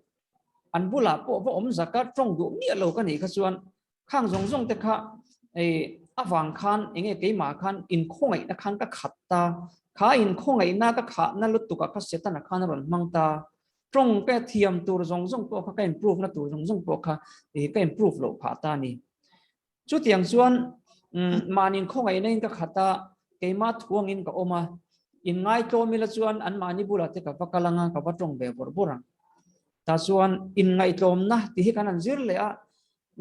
ta chuan keima hi kain nu dia mangai ni enga tinge ka lo chapo ve khang lang le trong thiam bok si lo eng ma ni bok si lo enga tinge ka trong ve tak lo enga tinge an bul om te ka za ve tak mai le ti kha keima khan a omani su chuan ka in hlan ta pathian na lalpa ka trong ve to ang ka kal ve to ang ka ti ve ta an bula ka trong ve bor ko chu min nu a chuan lalpan min man choi sang tamal min som ta ni chu kan soina chana chu mani in khongai na kan tiang si in khongai luk tuk ang si ka background chu ti ka tian si ka sual si ka fel si lo wat chu tiang ka tiang kan ti zong te po hi setana hian lo man ne atum na sa khopa chu wang chuan kan in ha na lalpa hian vaini hen siang ila lalpa kan tia ama kan in ha tat chuan vaini hian kan pathian hi keile nanga tan hin atto kani chu wang chuan lalpa kan tia amalam kan hoi chuan khang thin rim na te mani thudu na te enge mani in khongai na te chapo na te che sang sang thin rim na thin urna lo om te kha khang zong zong ne the na kha pathian tri na atang lo chuan a om the lo ani chuwang chuan min pathian na tri chuan khang zong zong te kha thin rim chang ron rik thut chang om ma se lalpa khongai na awangin lalpa tri chuan in beng dai na in ngai tom na kha a om ta ni hei kan thra thewa pu par tlana delta nei to pa ke tum khat chu wana pa hola zai rong ka bol lain mi theo ten kan ti ho lai khan ron tlan chowa por bul nen aron lum na samaya enga tinge pu par tlana chu aron lum tak mai le aku thia pharat hian andar hi thia enge muni andar ti vak mai ain din bile ta ti khan mak khi kan ti khopa chota chuan aron soi a testimonian soi tak chuan lali su Krista kha he ta nyam takin chia lo ril ru in chia lo a in ngai tomin tom takin rongoron bol chu wang jon ke ni rong bol tu te po hi andar nyam takin o aron ti na anita ni te chuan nyam takin lali su Krista anga in ngai tomin tuma in ngai chapolo in enge tuma chapolo vin when hin lalpa rong hi in ngai tom ni bolang u aron ti na kha ni chu bang chuan han in ngai tom tur han in ti niam tur chuan pathian kan tri na tang lo chuan a thei lo ani chu bang chuan in hmanga yang u kan ti te po hi pathian kan tri lo chuan in ai hmangai thak tak thei lo in huat le hun lo om thin chunga chuan lalpa kan tri chuan kan ngai dam thei lo te po kha isu Krista ngin kan lo ngai dam thei to chu bang chuan lalpa tri ula aron ti kan han sei duwa tin athanga hian ti tak zet le dik takin arong chu bol ula ati hun an nung to setan apon hun an nung to ani ti asia kai ni ring tu te min be char kan rong bol na chunga po hian min be char min ti siat to men chunga chon chu setan chu kan mel siata setan chu kan nia isu Krista mingin kan do dala pathian ral thom fam kim la kan do dala pathian kan tri phot chuan setan ai ne in alo om zelanga chu ta chuan ti tak zetin lalpa rong hi kan lo bol thei to anga ta chuan tharau thiang himin ke mani ya zalin na lo changa aro puina aron puang chonga aro puina kha aron par chuak don ani chu wang chuan rong bol tu ro ba po hian ti tak zeta rong bol tu le ti ve mai me ho a hning namesake han te teng namesake a hning leka rong bol tu te a hian pathian en puang lo fo thin chu wang chuanin ti tak zeta rong bol tu tak tu te nuna hian lalpa hi ain puang nge thin ani chu wang chuan tharau thiang lim shuaya oma tharau thiang lim zalen tura tharau thiang lim ne na arong kan bol hi vein hen apoimo to tak zeta ti tak zetin he hun hununga hian setan apon aram zawatuma keini pon lalpa ram hi kan zau zelanga setan ram hi kan thiat zelang chu wang chuan ti tak zetin lalpa rong hi bolang uti kha ania tin athanga khan kan share le chuan luirala ai gupta rama arong an bol thin pathian te kha pai vek ula atia vein hian pai ngai ke mania om zong hi Nazareth Isu mingin vein hian I pai ngamila Nazareth Isu Krista mingin vein hian I kalsan ngamila in ngai to maharani pon Isu minga wangen in ngai to mila in pha niamila upar tanan andar Isu chu niam takin ronga bol atiang khan vein hian he ta sia lo nun ril rupu in lalpa rong hi bolang u pai ngai a omani chuan vein hian I pe thanga mangu Nazareth Isu mingin chuta che chon pathianin kan taksa kan tharawa ti damanga midang te tan mal somna chatwana nunna khen tu aman ruwa kan lo ni don ani chuan a thang le chuan tin lalpa rong bol hi a thalo o manga in thiat chuan voina hian tu rong nge in bol don thang jok ro ani ati ni chu wang chuan vein hian tu rong hi nge kan bol don half 50-50 kha thei ni lo pathian rong bol tur kan ni chuan 100% kan te ka ngai ama chu wang chuanin vein hian tu rong zong kan bol don ti hi thang chiang ila keini rong bol tu te vein hian chak tak le huai takin ho u pathian tri chungin arong hi bol thar leng u zanin a hin in hlan thar leng u ti kha kan ron soi thei tok ni mai se lalpa tri apoi mo em number 1 tin ti tak zetalal parong kan bol ahunta tin pe thang ngai lai piang te ven dia hian kan na chelai setana na ahman howi pe thlai la ven hian kan pathian rong bol tura kan ti tak zet don ni chon amai i thang tak zetang u lalpan sharing kan nei te malmi som sakro se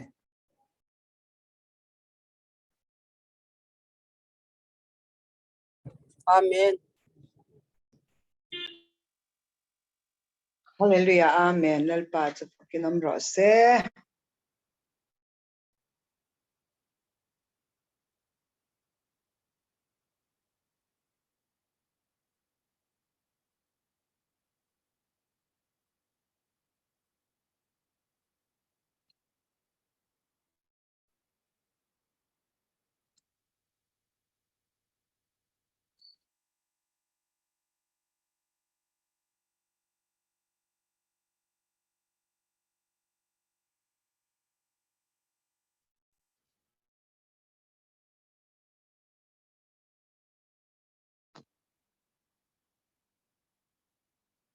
angai nom le lo mai kan wangoi ta ve kan du tok deu ta mi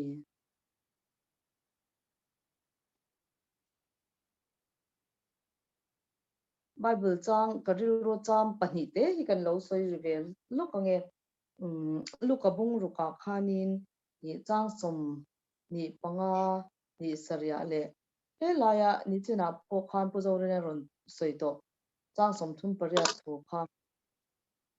chung pik ti hi tun la chu karil ro lian veo me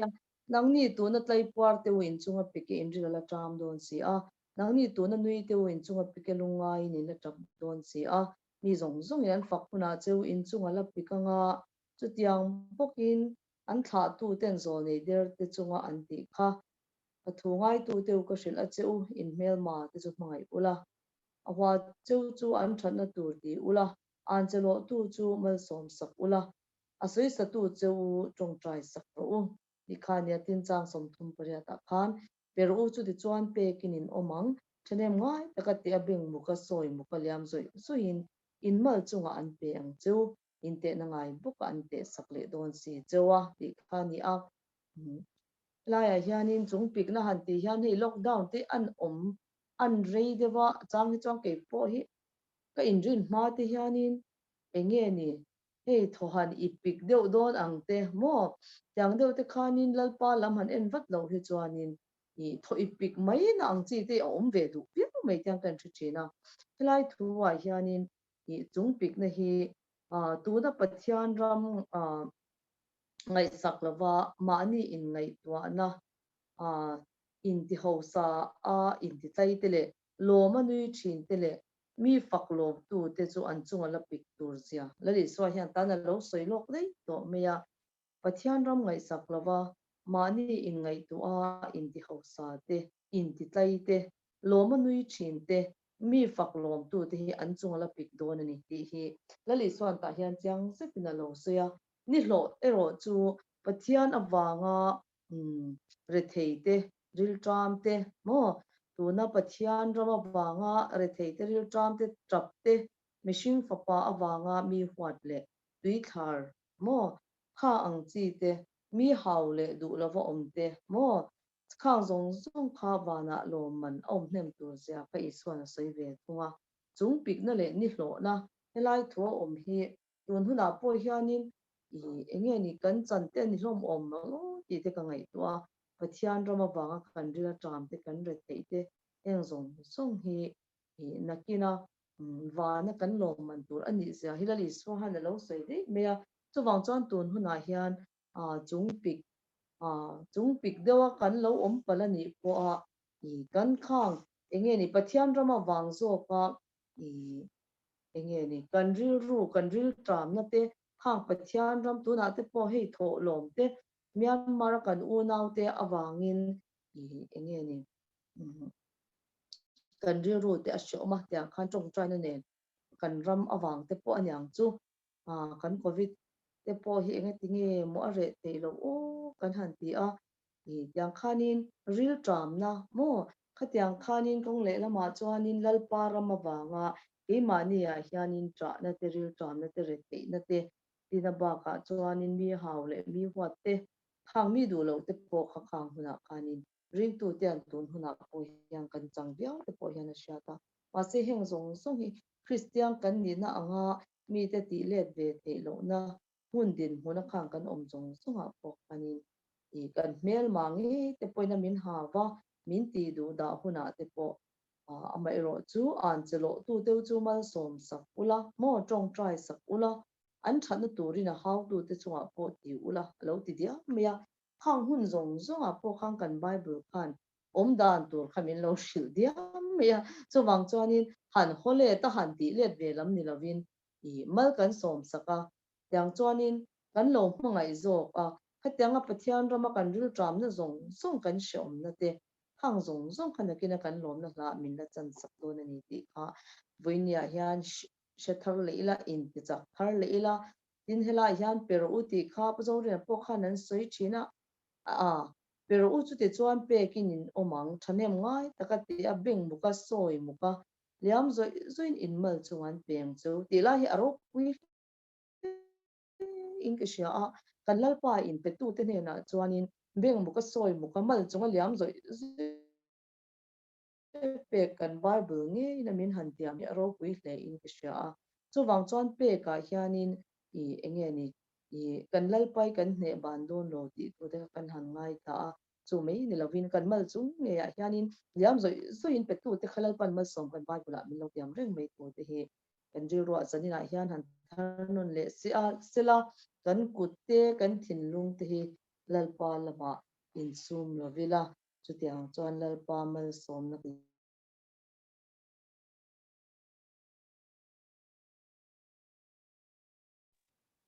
lalpan kan thu sai za tan mal min som sak ro se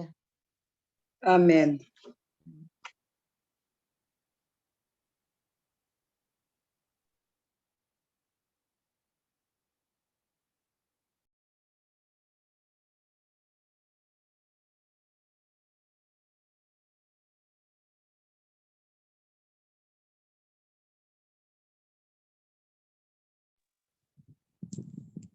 sei tur dang kan lo mem o sei tur dang kan om chuan ron sei zung zung ru le hei dar somari don nai deuh to a mi pakhat chuan la soi le thei tura ngai la ron sei ru le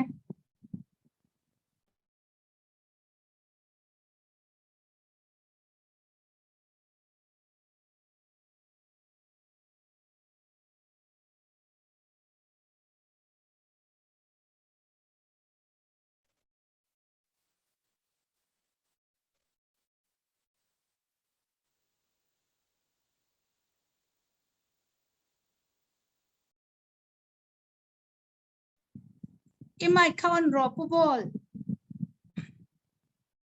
Kina lehet tem ka testimony kan share dua kan ti tur ang kan ti lo hian thì pathian riu ru hi eng tin nge a omang ti hi kan ti tur ti lo kan oma pathian riu ru eng tin nge an na tan ti kha ema experience ka til to da tanga ka testimony hi dai na han soi ve ka tua pathian riu ru hi kan lo ti na thei vio alo ni pathian in min fiat tir na thadeu bai chu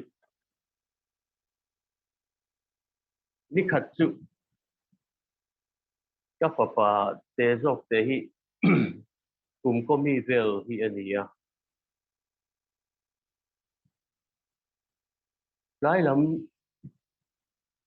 dal di vel por aron ho chun chin anga hin aron ho talowa ta chun enga tinge ti khan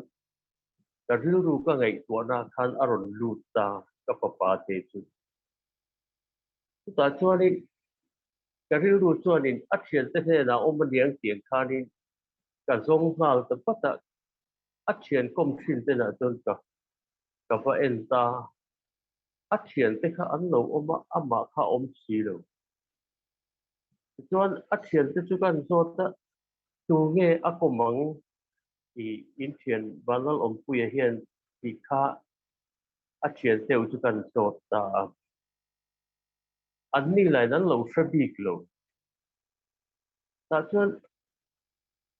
cái riêng lúc cái ngày tuổi ra cho nên anh cần ta các Phật bà hiện với là hiện thiền đắng công ngay lâu công nghe gì ngã khá tí lai về khá đi nấu phẳng kịch tập mang tới học bùi lâm trăng in nan rộn cả là tí tết khá anh suy vàng khá đi cái riêng lúc khá hại em bây à cái riêng lúc khá buổi trâu ta tổ có về đi các mù lỗ vàng khá đi ta cho đi thì ina kan nghe gari kan bai te kan la chuak ta ka fa pa chu om na tur oma om na khan ta rin na khan ka han zong ta alo om lo ze na ta chu ka ril ru kha an na to maya ta ngai to na kha a se om to mai ni ta chon ka ngai to na ron kal ze la chon ni o ka fa pa hi tu na hiarin visual kuta ang te ni chuanin ron ho adu anga aron ho thei don si lawa min van ngai don em atrape mo som takin omanga lungai takin omanga kan ne na ron ho du sianga aron ho thei si lo emo khanianga ti khan ka ri lu ngai to na khan ka ti lam zo khanin aron lu ta ze ka ngai to na ka na ta em mai ni chon ram la ma te khan an lo ka la dia ge ti kharin ka zong ta kan ka la ti khan lui kor tu an kal na om tiang a pel ka rin na te khani ka zong ta chu ta mu chuang lo wa chu ta ri ru ha tak mai le om ta ka om lai khani patian pola kha aron kheng ta chu ta cho ni bola ate nang po hetiang ang hiarin i om na tur muna i om lo thin chuanin ka ring ru i tin na thi de sin i ti buai thi de sin ti hi o hi ka shetan ta chon in khom tur huna kal tur huna kan in khom lo te hian pa ru alo na sia kan ti tur kan ti lawa kan nam nul mai ang chia te pa ru alo na sia kha min hu tir ta tu ra nang po ifapa a om na tura a om lo wangin i boya i ru ha i zonga ke po in om na tura in om lo chuarin in ron om na hun tura min biak na hun tura in ron na ho hun tura in ron ho min biak lo chuan nang ma ang khan ka rin ru anak chi le sim ti o hi ka shet ha ta choi ti lal pa min ngai nam ro ti kha tu chu ko om na tu le ka ti na tu ra het kon om te to hun ti khan pathian chu rong trai kan be ta a ding chung chuanin churam palai le nga chuanin tu ta tang chuan bei dong tak mai khanin ka ho ta ka papa chu eng tin nge liang ti dei tu ra len chuan ka ho ta in ka sen chuanin ka papa chu ina khanin alo om ta ka han mu khanin ka papa te chu min zong ani ka pa khan ri ru ha tak le som takin mình số cái này thì khác à sẽ lâu rê ông ba ngay thì khác là lâu ông mà sẽ các bà các em ô cả thứ lúc ít thì hà tệ luôn đang là chuyện cả thứ lúc hà đã rồng các em mà mình sẽ tiệm quý tí nó các cái nào ông đàn thì các em thì khá này đã cho đi bà thì chúng cần cho ta sorry qua nghe yêu mà yêu rồi họ hết về cái gì anh đi gắn chân ông thì elbetel việc ina hian mo in nei kha an lo oma chu in nei da muna chuanin an lo vakal ve a an thian dang te khan an lo soma ti khan chu lai chu an lo om mai kha lo ti ke ro chen ru ru hai em khan ka zong ta ka pa khan ka ru ha da ka min siat pui lo ren chu ti lai chuanin kan xây dựng tại là phổ nhân vật chất các tỷ hiệu chúng ta đang cho đi cắn rồng bò lá cắn ôm nó tuôn mua nè ốc nè cắn ôm lột xoắn nghe vật chất nha đi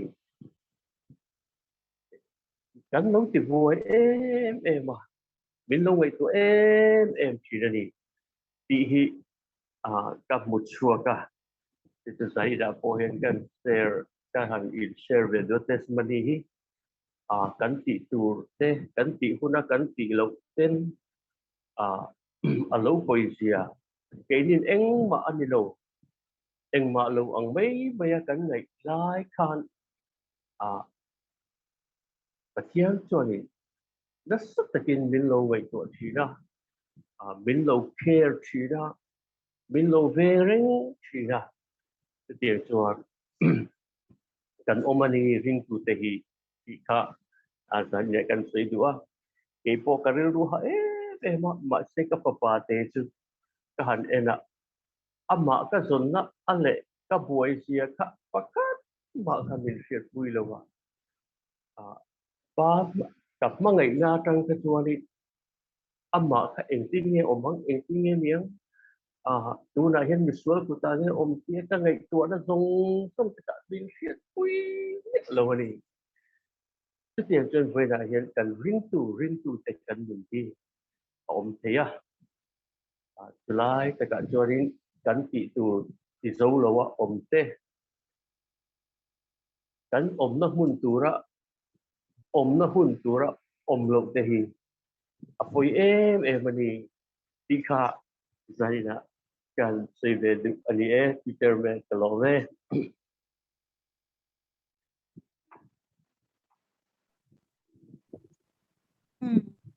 alo mom le me zani na sharing angai nom loma dar som ari don to ar don nai to me chu bang chuanin kan hun te atop lam nei don ila thain ka sha atop na khanin ka sil lok lo na chu tlangwal be na kha trong trai turin kan som do atop na trong trai lel biak na han soi do ni la kan soi rual tha thei mang pok si la wa chu bang chuanin mi bala trong trai na hun to man kha thame in ka sha tlangwal be na kha ka sil lok lo na chu trong trai hun to min khar sak torin lawin rik se kan sharing te le kan thungai thak te angai nom hlom hle ataka man thei tur tam tak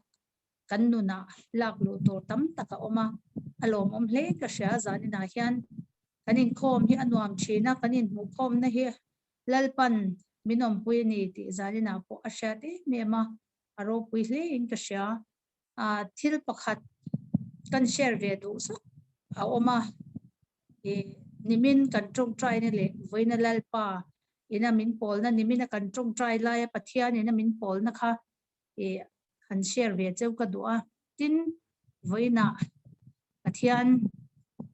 la thu manga lalpan min pol na kha han soi ve zok ka du'a nimin kan trung traya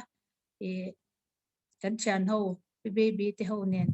kan trung trai lai ka ril ruwa lo lam chu lalpa hian zo fa te hi min hmanga izia hi aron langa min hmanga izia ni mai lovin e karil ro ron lan dan chuan e frame kha zurui mang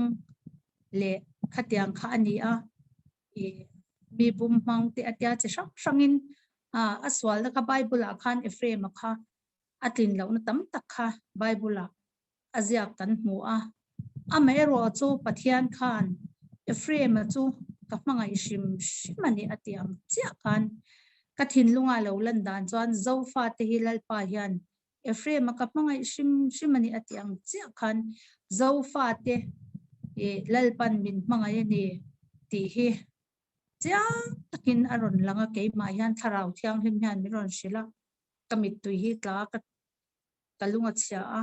lalpa min hmanga na heti khop phianin e shi na satakin a lenga ma se athi tak hi chu mi zatni le somni borvel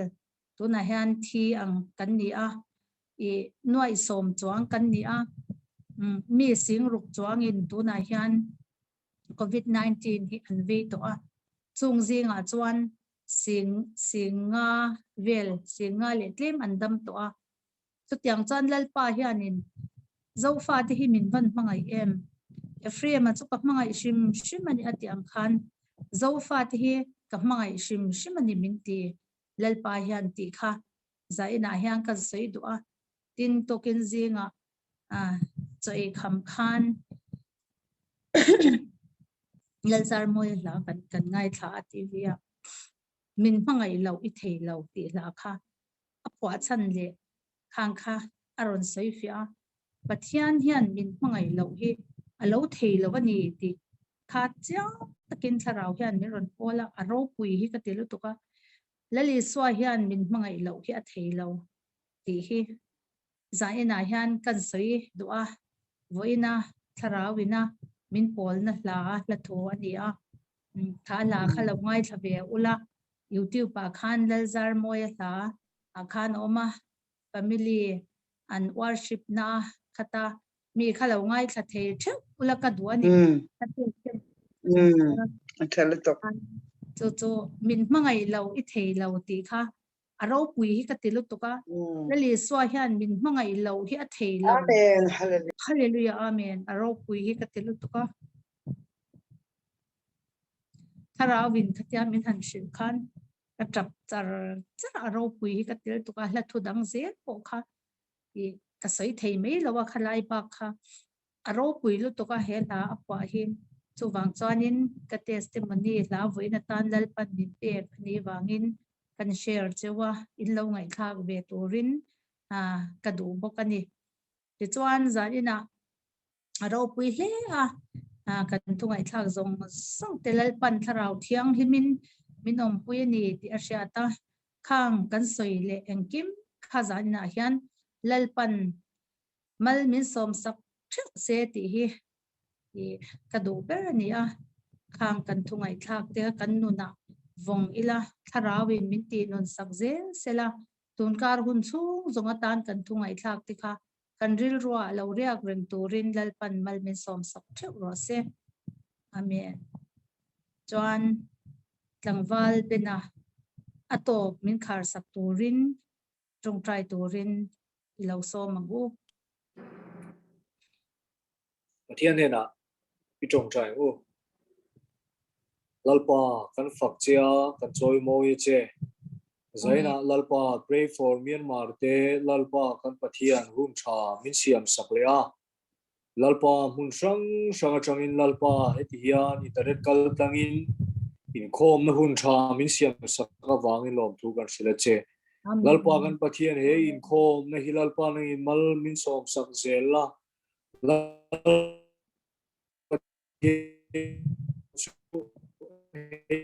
lo khen zel sela lalpa kan pathian program lo tel thin tere lo tel te po lo kan pathian tharau tiang lim chon lalpa min luak khat zela bi takin lalpa he program ate po hian tam zo kan tel zel thena turin mi te thin lunga lalpa nang man na lo thok zel tu chin ikut thiang lima lalpa karon in kol tira ni zaina lalpa I thu le lai pol ho na kan ne ya lalpa kan pathian khang I thu te kan soi khom te khalalpa kan pathian kan mamo na zon chewa hun taka lalpa nang ma miron ti nun sakla lalpa kan pathian nang ma ring kat thei turin lalpa zaina lai zu malo tel te hi tharau thian in chuan min ti chak vekla min khoi thar vek tur chein lalpa ikuta karon la ne abik takin lalpa kan pathian helai zaina pokre malo tel zong zong te mingin mal kan so me lungai na le nat na le har sana ne yan ni chuan lalpa chu sheom na har sana zong zong nat na zong zong chu Isu Krista mingin ka do da la lalpa kan pathian an chunga zale na lo kheng sela lalpa I tharau thiang lim ngei chuan tu na hian hei ai na sayan I pai na ro pui tak chu an za chuan lo hriat tirang che lalpa kan pathian nang chuan misual te kan ni lai point lalpa min mangaya mi fellow kan ni lai lalpa nang chuan thisenin min tlana lalpa kan pathian tu huna poyan lalpa kan tana thaber he du vekani chuwang chuan lalpa I du zong lalpa kan ti ve theina tur che poin zaina yan lalpa mal min som sakla I du zong ti to min chan pui vekang che zaina lalpa hun tha min pe ka wangin lom thu kan thila che kanom hun cheba harang thianin chuan min pol zui se la zanin kan hun man tur zong zong a lalpa thara vin min chen chilla min soi zel tu sein heng min chandam tu la li swa me garon di Amen. Amen. Hallelujah. Avan ro pui em. Nel pa chu fakinom ro se.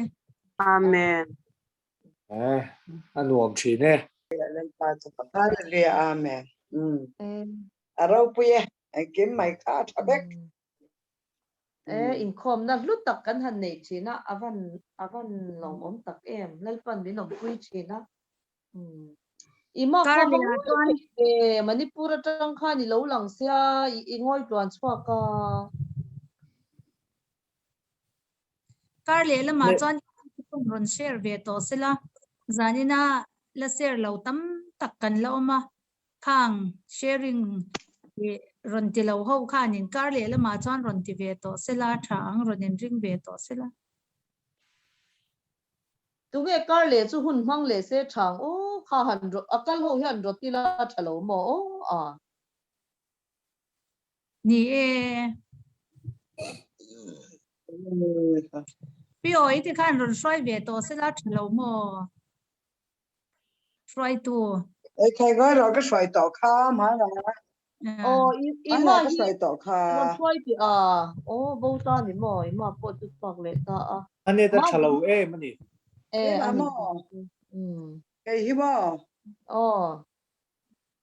Oh hey, kai pet ba kai zong le ha. Ai nei zo thak top.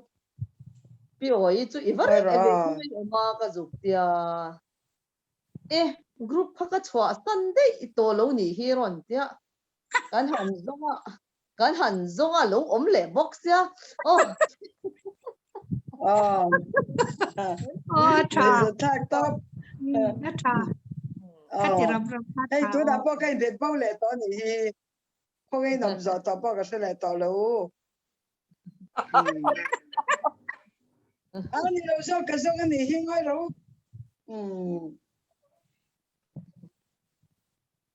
alom ome lalpa om pui na kan chang thina brandai po hoi ma Arau pui de tok kar le try to tor chu pu zau ri na kan ron rat le ma mai ro se ne o kan ti chuan ni oi moi ro kan min ti zela chu wang chuan pu zau ri na kan ron ngai to de ro mai ro se. ani ko ta ka ni da le me ngu Iko na da mo rut. kan nuam lu tuk Ala mom lu tok ala mom lu tok. Ro Detroit chalit tuklan pan ompui chen ni Israel chalu tok. chu tia mon je ka ti ngai lo lu tuk a Jam ki chalu tok ala mom. sharing la tha football sharing kha min ne re mai o in zavaya sharing kha thabek mai Thabek de. Ke poka ro te. Fotur kala de kan chuak lok ka gai viau chu na nga. mang tha le mang tha le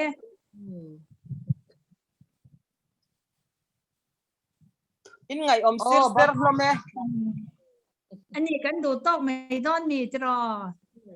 in ngai om sir ser hlome อเลปกากันอินหุ่นเทดอนเนี่ยปะเทียนซาระกันดำมังอ่ะบายบายติดต่อ